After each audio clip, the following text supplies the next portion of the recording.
આમ તો ભગુડા જ્યારથી બંધાણું મતલબ કે જે ભાઈઓ અહીંના જે પરિવાર જે છે એ લોકો જ્યારે ગીરમાં હતા દુષ્કાળ ગાળવા માટે ગયેલા અને ત્યારે તો આપ જાણો છો કે આપણા કોઈ એવા રીતના રહેઠાણ નહોતા, માલઢોર રાખતા હતા, એટલે જ્યાં ખડ પાણી ત્યાં આપણો વસવાટ.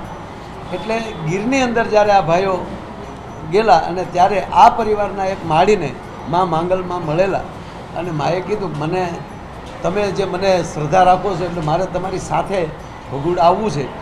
એ સ્વરૂપે માતાજી જે તે સમયે આવેલા. એનો પરફેક્ટ સાલ કે એ કોઈ આપણી પાસે નથી, પણ અહીંયા એ રીતે મા ફળા રૂપે અહીંયા એક નાના એવા મકાનમાં એક ગોખની અંદર મા બિરાજતા. અને આપ જાણીએ છીએ કે આપણી પાસે એ સમય એક ભાઈએ પૂછેલું પણ કે માતાજી ફળામાં શું કામ?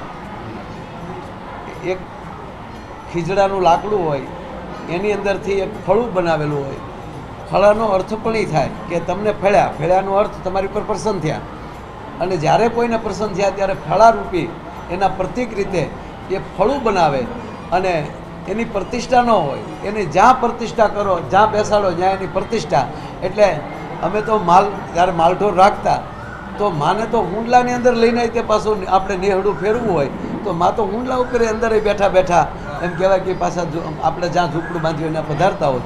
એટલે વર્ષોથી અહીંયા ફળું પૂજાતું હતું. અને જ્યારે આજથી આપણે 28 વર્ષ પહેલાં જ્યારે મંદિર બનાવ્યું ત્યારે પણ માને પૂછવામાં આવ્યું કે માં અમે મૂર્તિ મૂકીએ આપને? તો ત્યારે પણ માએ કીધું ના, હું ફળા રૂપે છું. એ જ મારા માટે અતિ આનંદ છે. અને એ આનંદરૂપી. અને સાહેબ ત્યારે 101 કુંડી યજ્ઞ હતો. જ્યારે આપણે માતાજીની જે આ મંદિરની જ્યારે પ્રતિષ્ઠા થઈ ત્યારે 101 કુંડી યજ્ઞ.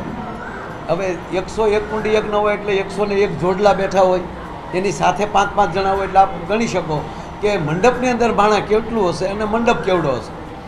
પછી એ ફળામાંથી માને જ્યારે મંદિરમાં પધરાવાના હતા ત્યારે કોઈ બીજા ભુવાઓની કોઈની હિંમત નહોતી આલી કે માનું ફળું મારા હાથમાં લેવું કેમ.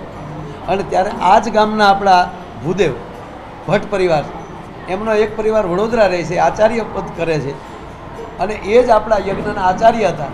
અને ત્યારે આપણા ભૂદેવે માની સ્તુતિ કરીને કીધું કે માં, હું તમારો બ્રાહ્મણ છું અને આજે યજ્ઞનો આચાર્ય છું અને આપની રજાથી માં અમે તમને મંદિરમાં પધરાવીએ છીએ, એનું પ્રમાણ આપ આવજો અને અમારી ઉપર કૃપા કરજો. એ જેવું હાથમાં ફળું લીધું ત્યારે સાહેબ એ જેટલા મંડપ હતા એ મંડપની એક પણ થાંભલી અંદર નહોતી.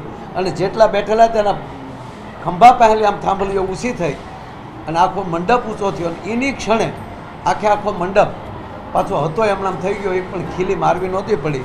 ત્યારે હજારો માણસોની વચ્ચે નક્કી થયું કે મા મંદિરમાં પધાર્યા છે. કહેવાનો મતલબ કે આ શ્રદ્ધા, આ ભરોસાની વાત છે. મૂળ તો મા માંગલ જ શબ્દ વાપરતા.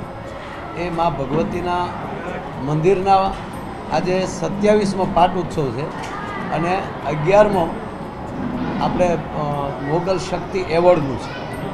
તો દર વર્ષે અહીંયા મા ભગવતીના નામ ઉપર, માતાજીની ઉપર જેને શ્રદ્ધા છે એટલે આપણે એને ટૂંકો શબ્દ વાપરીએ છીએ, એને મોગલ સોરું, જે માના સોરું છે.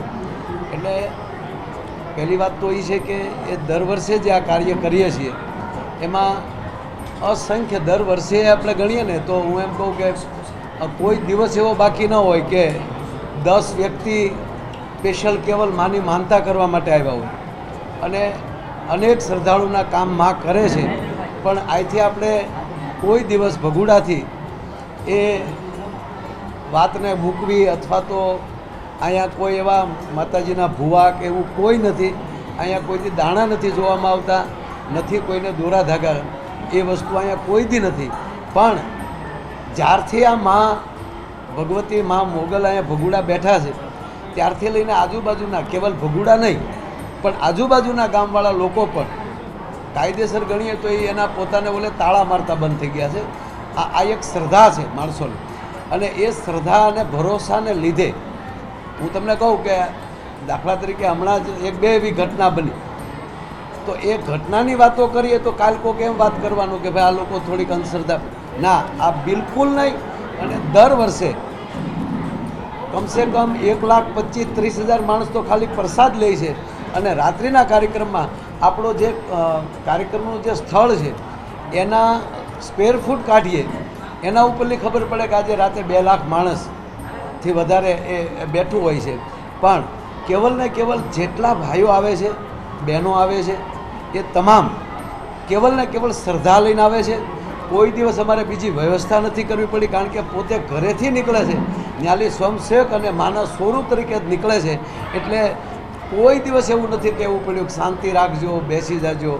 તો એક એ આનંદને હિસાબે અમે બધા જેટલાય ભગુડામાં ટ્રસ્ટીમાં છીએ, તો ટ્રસ્ટી તો કહેવાના સાહેબ, પણ અમને ટ્રસ્ટ મા ઉપર છે અને અમે અમારી જાતને ધન્ય અનુભવીએ છીએ કે માની સેવામાં અમને સમય મળે છે અને અમે અમારો સમય માને આપી શકીએ છીએ. એમ આ 27મો પાઠ